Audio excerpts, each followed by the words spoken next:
नमस्कार सम्पूर्ण, मेरो नाम नरेन्द्र सिमार हो। आज हामी छलफल गर्नेवाला छौँ एसआइटिसको बारेमा।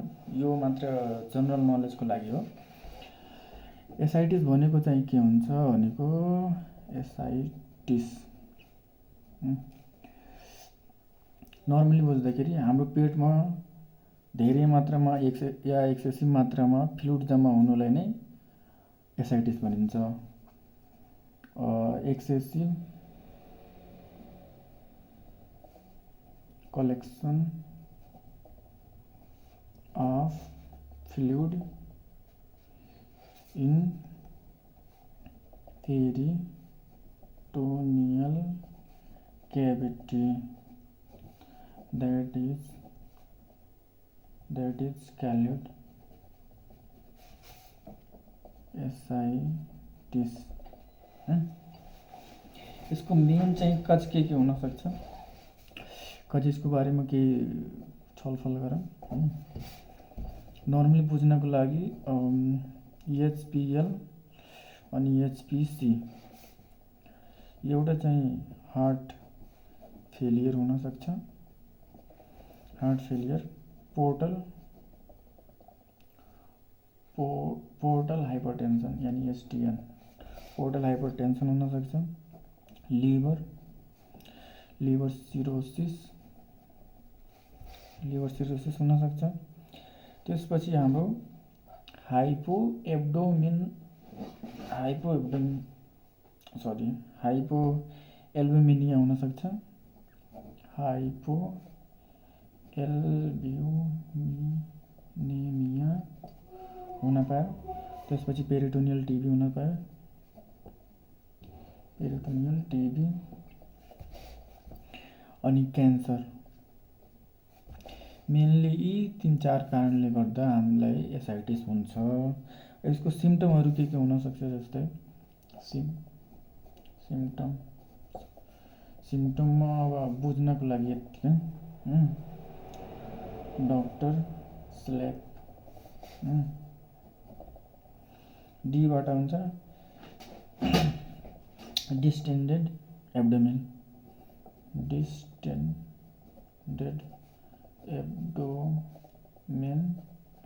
त्यसपछि आरबाट हुन्छ रेपिड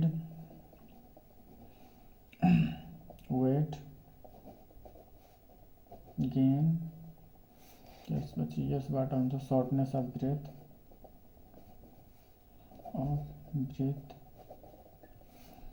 एबाट हुन्छ एब्डोमिनल डिस्कम्फर्ट।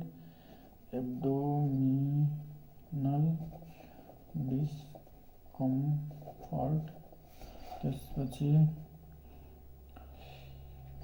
पीबाट हुन्छ प्याडल एडेमा।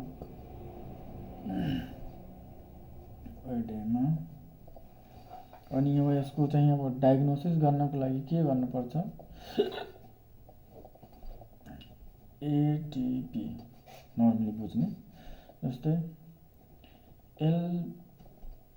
एल्ब्युमिन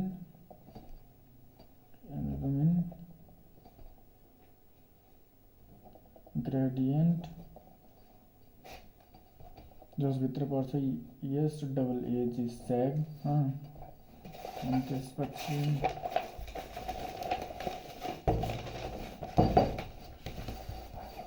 अब टी आयो, त टीबाट हुन्छ टेपिङ,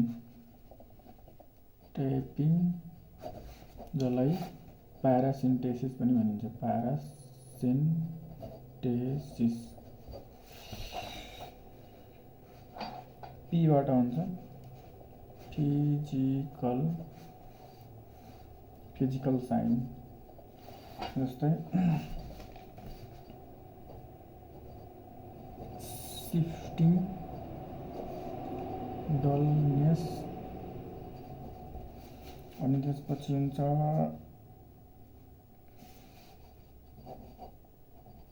फ्लुइड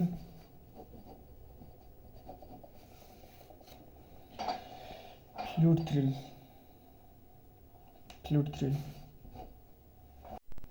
अब चाहिँ हामी स्यागको बारेमा थोरै जानकारी लिउँ।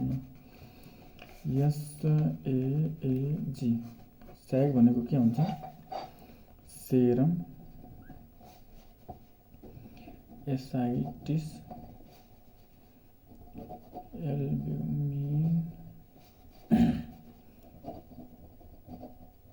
ग्रेडियंट। और नर्मली अब यो चाहिँ 1.1 ग्राम पर डेसिलिटर भन्दा धेरै भयो भने त हामीले के मतलब सस्पेक्ट गर्न सक्छ भने एउटा चाहिँ सिरोसिस अफ लिभर, अनि एउटा चाहिँ बर्ड-चेरी सिन्ड्रोम, अनि त्यसपछि कन्जेस्टिभ हार्ट फेलियर। ल अब जस्तै योभन्दा बिलोमा गयो या कम भयो, जस्तै 1 ग्राम पर डेसिलिटर, यसमा चाहिँ के हुन्छ, एउटा चाहिँ हामीलाई नेफ्रोटिक सिन्ड्रोम हुनसक्छ, त्यसपछि एउटा चाहिँ क्यान्सर भएर पनि हुन पायो, क्यान्सर हो, अनि त्यसपछि टिबी, पेरिटोनियल टिबी या एब्डोमिनल टिबी भएर पनि एसाइटिस हुन पायो हो। यसको ट्रिटमेन्ट हेर्ने हो भने त ट्रिटमेन्ट चाहिँ बेस्ड अन कन्डिसन, यसको कन्डिसन हेरी उपचार हुन्छ। जस्तै अब कन्जेस्टिभ हार्ट फेलियर, त्यसपछि liver failure,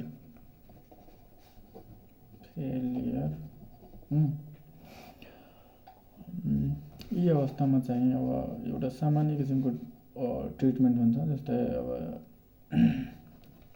doctor first of all चाहिँ हामी डाइयुरेटिक युज गर्छौँ, त्यसपछि रिस्ट्रिक्ट साल्ट प्लस फ्लुइड। आजको लागि यति नै हो।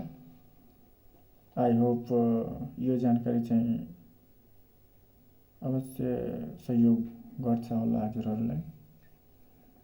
यसको कुन पार्ट चाहिँ अब राम्रो लाग्यो या कुन पार्टमा या कुन टपिकमा भिडियो चाहियो त्यसको लागि कमेन्ट गर्नुहोला।